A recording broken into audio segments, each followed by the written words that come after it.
ஊரலகத்துல இருக்கிற அறிவாளிங்கலாம் நம்ம வீட்டில் தான் இருப்பாங்களாட்டாக்குதுங்க. எதுக்குடா இப்படி சொல்கிறாள் என்னன்னு பார்க்குறீங்க? அப்புறம் என்னங்க பண்ணுறது, வெளியே போயிட்டு வந்துட்டு என்கிட்ட வந்து இன்றைக்கி உனக்கு ஒரு சர்ப்ரைஸ் இருக்குதுன்னு சொன்னாருங்க. என்னடா நம்ம ஆளுக்கு இந்த அளவுக்கு அறிவு வந்துருச்சாட்டாக்குது அப்படின்னு நினச்சிட்டு, என்னங்க சர்ப்ரைஸு, ஏதோ தங்கமா வைரமா அப்படின்னு கேட்டேனுங்க.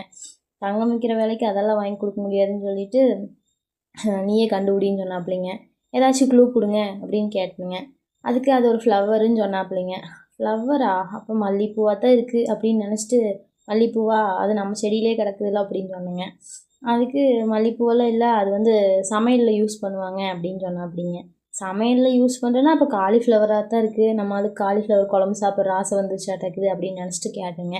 இல்லை காலிஃப்ளவரெல்லாம் இல்லை, கேசரியில் போடுவாங்க அப்படின்னு சொன்னாங்க. கேசரியில் போடுற ஃப்ளவரா? ஒரு வேளை குங்குமப்பூவாக இருக்குமோ? நம்ம தான் ப்ரெக்னெண்ட்டாகவே இல்லையே, மாதமாக இருக்கையில் கேட்டு குங்குமப்பூவை இப்போ வாங்கிட்டு வந்து கொடுக்குறீங்களா அப்படின்னு கேட்டேங்க.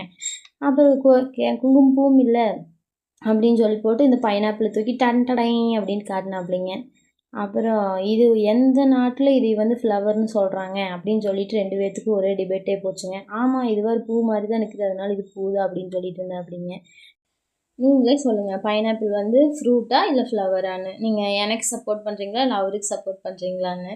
பைனாப்பிளை நல்லா கட் பண்ணி அதில் கொஞ்சம் அப்படியே மிளகா பொடியும் சால்ட்டையும் தூவி சாப்பிட்டா அடடடடா, அதில் வர டேஸ்ட்டே தனிங்க. நீங்கள் எப்படி சாப்பிடுவீங்க? அப்படியே சாப்பிடுவீங்களா இல்லை மிளகா பொடியெல்லாம் போட்டு சாப்பிடுவீங்களான்னு கமெண்ட்ஸில் சொல்லுங்கள்.